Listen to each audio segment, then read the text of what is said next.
Prophet Isaiah, chapter 40, 21 through 31. Haven't you known? Haven't you heard? Haven't you been told from the beginning? Haven't you understood from the foundations of the earth? It is he who sits above the circle of the earth, and its inhabitants are like grasshoppers, who stretches out the heavens like a curtain, and spreads them like a tent to dwell in, who brings princes to nothing, who brings the judges of the earth meaningless.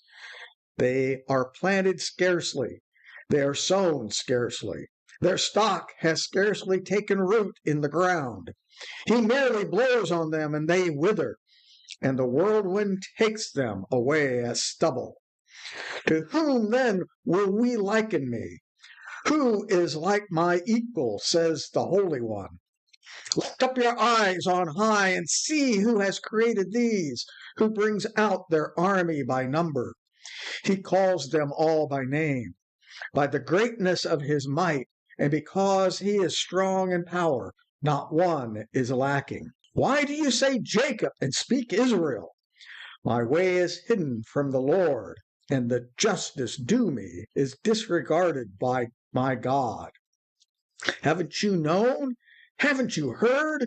The everlasting God, the Lord, the creator of the ends of the earth, doesn't faint. He isn't weary. His understanding is unsearchable. He gives power to the weak. He increases the strength of him who has no might. Even the youths faint and get weary, and the young men utterly fall. But those who wait for the Lord will renew their strength. They will mount up with wings like eagles. They will run and not be weary. They will walk and not faint.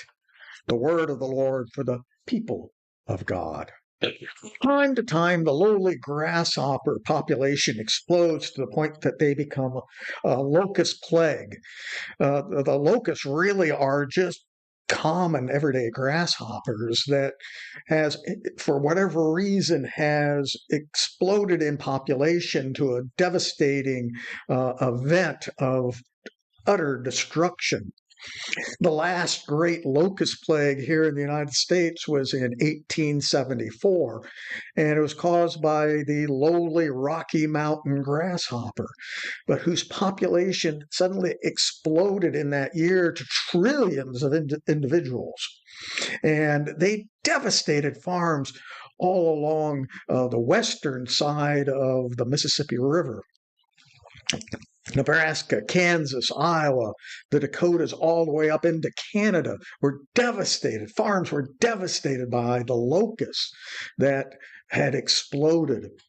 And the Rocky Mountain grasshopper was found as far east as Maine. But it was mainly those on the western side of the Mississippi River, those states on the western side of the Mississippi River that were devastated. And it elicited one of the first great federal responses to a disaster. Up to that time, states and local authorities would respond to disasters, or churches especially would respond to a local disaster, and the federal government didn't do a lot. But the devastation was so pronounced that General Grant sent food and clothing and tack to those devastated areas of especially Nebraska and Kansas. The tack was needed because the locusts were so destructive that they ate the leather harnesses off of the horses. And so the farmers were absolutely destitute. But then after that, due to new farming techniques and new farmland opening up, the Rocky Mountain grasshopper went extinct. The last time that one was found was in 1900, and it was because of new farming techniques and new ground opening up that the locusts have not returned. Their breeding grounds have been destroyed. God says that he looks upon humankind as if they were grasshoppers. A solitary grasshopper is not very destructive. But people are very fickle. And people say they don't understand God's plan, what God is doing, that God doesn't listen to us. We're not worthy or too insignificant for God to even care about us. And even though we are like grasshoppers to God, God does care about us. But because of the human fickleness, because of the way our hearts work, God's plan is sometimes hidden. God says that you speak Jacob when you mean Israel. You say Jacob and speak Israel. What he means is God had turned the trickster Jacob into someone who wrestled with God. God literally changed his name so that to signify that he was no longer to be this somewhat mischievous individual, a grifter who cheated his brother and his all of his relatives, but someone who would wrestle with God, someone who would be in a relationship with God, even though he might not totally understand God. It's the wrestling part. He was still going to be in a relationship with God. We say God's ways are hidden. We don't understand what God is doing. Yet God is still with us. And it is because of our hardened hearts and our nature that we don't always see God's plans.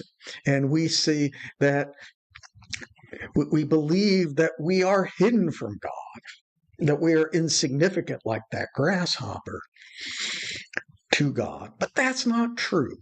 God is still there with us. And he does care for us. He creates and lifts up. God's power is beyond our understanding. He is always there working in the background. And even though we look insignificant, God does care about us. And God is concerned about us. God is there in the background working for the good of his creation. And God is not careless. God doesn't do things haphazard. People do, like the locusts. The locusts didn't set out to destroy the farms of Kansas and Nebraska, but they did because of their actions. But God isn't careless. God's justice is good. He is working for the good. And we may not see God at work, but he's always there, always working for us. And it is because he is there that his people will thrive. And by his people, I don't necessarily mean individuals. Here in the United States, we are so focused on individual rights, maybe to the extreme, maybe even to the point of our own detriment. But God sees a bigger picture. He is at work for his people, the church. And his church, it will benefit, even though sometimes individuals will suffer.